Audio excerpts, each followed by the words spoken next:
Will, it's been a long time coming, but Bellator Europe's finally back, and it's fight week. How are you feeling?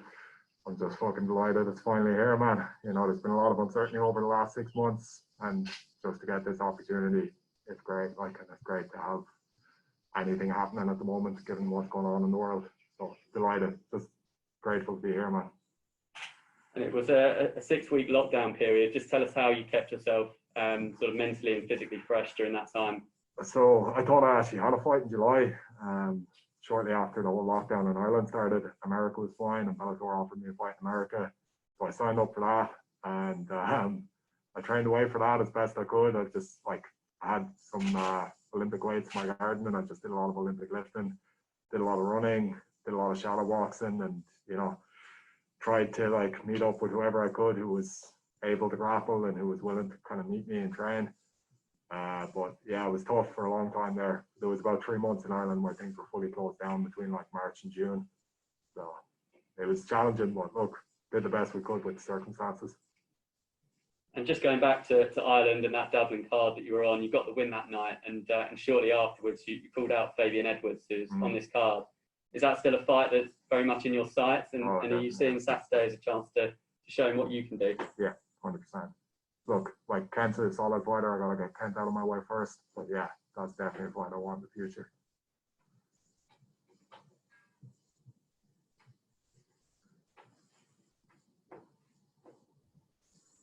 All right, we'll take a question from Sean Sheehan. Hi, Will. How are you? The first thing I want to ask you is, obviously for a lot of people, and you kind of alluded to it there in your last answer, it's been very much a lockdown, and they haven't been able to maybe train and fight and stuff. This will be your third fight in 2020. And your opponent, Kent, I was looking at his record today. He's only fought twice in MMA in the last 2 years, obviously with a lot of kickboxing and stuff as well. Do you feel like that'll be a benefit for you to have been this busy in 2020, almost like nobody else in the promotion has been? I think so, but because there's such a gap between every fight anyway, man, it's how you come into this event. It's how you come into, how are you prepared for right now? Because even if you're prepared 3 months ago, it doesn't mean you're good now. So, I take confidence in the fact that my preparation's always on point, and I'll always give it everything I can. So, I'm delighted to be coming in the shape I'm in, but the fact that he hasn't fought as regularly recently, I don't know if it's that big a factor. Mm-hmm.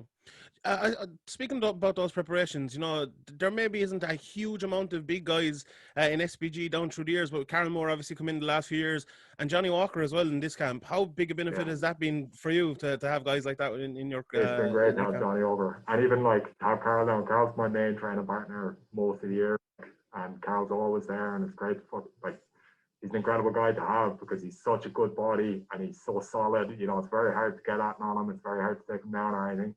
So delighted to have Carl and to have another high level big lad too. But then when Johnny came over, it kind of I don't know, it just ups the game when you've got somebody who's, ranked in the UFC there and you're training toe to toe with them every day. It's a good buzz, and I've really enjoyed working with him so far. What did you take from that fight you had a couple of months ago in the middle lockdown? Obviously, you lost that fight. Is it something you maybe regret taking it kind of on short notice, or is it a thing of you're kind of glad to just be in action? No, I think it was a little bit naive maybe to go up so much weight. I was lighter coming into that fight than I am coming into this one, and this is an 84 kilo fight, and that's a 90 kilo fight. I was doing a lot of running over the lockdown, and I kind of think I was in very good cardiovascular shape. But I hadn't really been doing the same amount of strength training, and even just sharpness from doing rounds. I had very few rounds going into that fight. I'm glad I'm the type of person who takes those opportunities, but at the same time, I do feel like it was a little bit naive. At the end of this career, man, you have to build it. So that's gonna hurt my career, and it hurt things more than it should have probably. But at the end of the day, I've worked damn hard to be a damn good martial artist, and I'm going to go and improve that on Saturday and get the opportunities to come with that. Does that give you an even bigger incentive coming into Saturday night to think I need to kind of rescue this record? This is a fucking very big fight for me now. And I don't think I would have been in such a back to the wall situation had I not taken that fight in Germany. But this is big. Mm-hmm. Last thing for me, we had Fabian Edwards on just before you there, and they announced that you were coming on. I don't know if you're in the background or not, but they said Will Fleury's coming on next, and he said, "Fuck Will." Like, is that a thing you're looking at? You're looking at this main event, and he has animosity towards you. There's always been a bit of back and forth between the two of you. What you feel when you hear about that? I didn't hear it, but yeah, great, lovely. He's talking shit about me, brilliant. Quite badly, and it means a lot more to me, I think, than it does to him. So fuck it. If he's up for it, great. Lovely. Thanks very much, Will. Appreciate it. No bother. Cheers, Sean. All right, Gareth A. Davies. Hi, Will. Apologies for the background noise. No worries. How are you doing? Good, man. Yeah. Yeah, good, thanks. You look very well. I want to go back to that question of Sean's there about, there is animosity between you and other fighters, and you're all fighters. Is it different being in a lockdown hotel where you guys can't go out very much and you're seeing other people a bit more? Are you having to put things to one side till fight night? Yeah, a little bit. Like I've seen Kent a lot throughout the week. We've been on the airport together a few times, and there's been some stares and whatever. But at the same time, it's not fight night yet. Just stay calm, relax, And even I bear no ill will towards anybody I'm going to fight, man. At the end of the day, you're just somebody who's trying to better your life too. But you're in my fucking way, so I'm going to get you out of my way. But it's nothing personal. And ultimately, like, if you're getting all aggro at this stage in the week, you're wasting energy for fight night, man. What will you be? Do you think if yourself and Fabian do win, that it should be a matchup on a headline event on one of the next European set of cards? Yeah, bring that back to Dublin. That'd be huge. Yeah, and you're convinced that you beat him, and you because he's being treated a little bit like the golden boy, isn't he? By Bellator and by the media. He's got all this and that and this athleticism, but you have this weird instinct that you're the guy that's going to kind of like chop the tree down. Yeah, look, I know what I can do, and I just want to prove that. So it's on. Look, we're talking a lot about Kent's done. I would love that Fabian fight. Brilliant. Thanks very much, Will. Sorry about the background noise. See you in a bit. No worries. Cheers.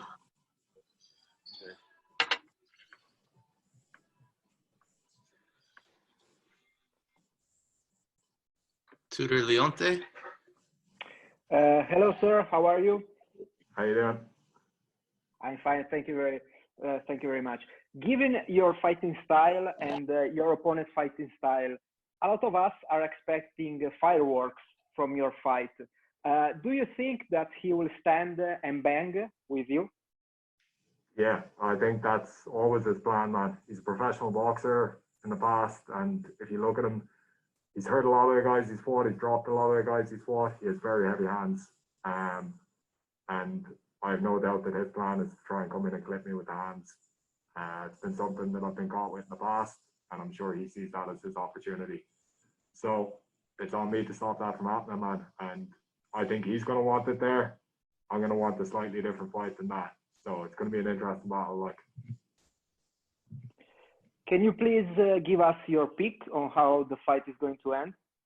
Yeah, I think a late first round or early second round stoppage for me. Submission probably. Thank you very much, sir. Best of luck. Cheers. Thank you.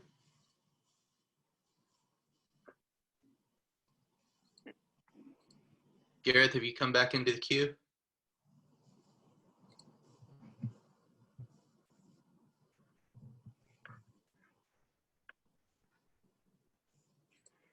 Okay, Will, can you hear me again? Yeah. Will, I meant to ask you just now as well. Obviously, Gegard Mousasi against Douglas Lima has been announced for the middleweight title, the vacant middleweight title, with Lovato having retired. How do you see that fight going? It's going to be an interesting one. I think Lima's a great athlete, but it's a big weight difference. So Mousasi's a great technical fighter, but at the end of the day, man, he's not that young anymore. And I kind of think maybe the real hunger and the want might be a little bit gone from him. So I think if the opportunity is there for Lima, and I'm not a big fan of this, getting 2 bouts thing and clogging up 2 divisions. So in a way, I'd be happier if Mousasi won, and I like his style, I like the way he presents himself and all that, but I don't think it's going to do any favors for the division if Lima wins. So I would hope Mousasi will win, but it's an interesting contest, and I think there's a big opportunity for Lima to win that fight. And finally, just following up on what was said just then, are you predicting a sub finish on Saturday night for yourself? Yeah, I think Kent's going to look to come out heavy with the hands, and it's on me to be patient, pick my opportunities, and pick my moments. But I'm saying late first round, early second round submission. Looking forward to it, and it'll get a big audience in the UK on Saturday night. Well done, mate. Thank you. Thanks, Willie. All right, Emmett Glenn.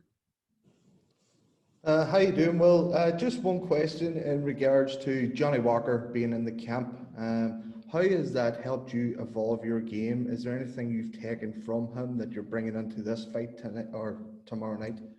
Yeah, there's definitely been a few little bits, man. He has some very weird, tricky elbows and knees that he throws, and he uses his length quite well. So he's an odd kind of an athlete where he doesn't seem as explosive as he is. He just uses weird little movements to set things up where he kind of disguises something and then boom, it's out of nowhere. Definitely in the striking game, I picked up a few little kind of tricks, if you want, from him. But yeah, just in general, having him there, he's a very enthusiastic guy. He's a passionate fella and he gets in, he trains hard, and the two of us have been working together a lot. So it's just been fun having him there generally.